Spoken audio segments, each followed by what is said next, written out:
San-Marinos კონსული დონატო ლანდი დღეს ეკონომიკის მინისტრის მოადგილეს შეხვდა. San-Marinosა და საქართველოს შორის ურთიერთობები და ეკონომიკური კუთხით თანამშრომლობა იყო შეხვედრის განხილვის მთავარი თემა. არ არის გამორიცხული დაინიშნოს პირდაპირი ავიარეისების. დონატო ლანდი, რომელმაც San-Marinosში საპატიო კონსული ბიძინა ივანიშვილი შეცვალა, პარალელურად ღვინის მწარმოებელი კომპანია ბადაგონის წარმომადგენელია.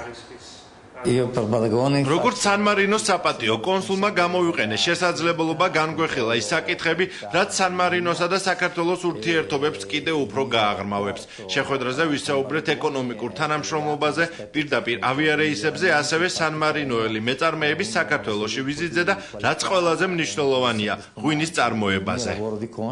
მნიშვნელოვანი არის ბატონი დონატოს საქართველოში ყოფნა და რა თქმა უნდა მისი ფუნქციები როგორც კონსულის, საპატიო კონსულის, მას მისცემს შესაძლებლობას, რომ ხელი შეუწყოს ამ ურთიერთობებს გაღრმავებას. ჩვენ უკვე გაფორმებული გვაქვს ტურიზმის სფეროში შეთანხმება San-Marinosთან, ასევე ორმაგი დაბეგვის შესახებ, ორმაგი დაბეგვის თავიდან ნაწილების შესახებ შეთანხმება.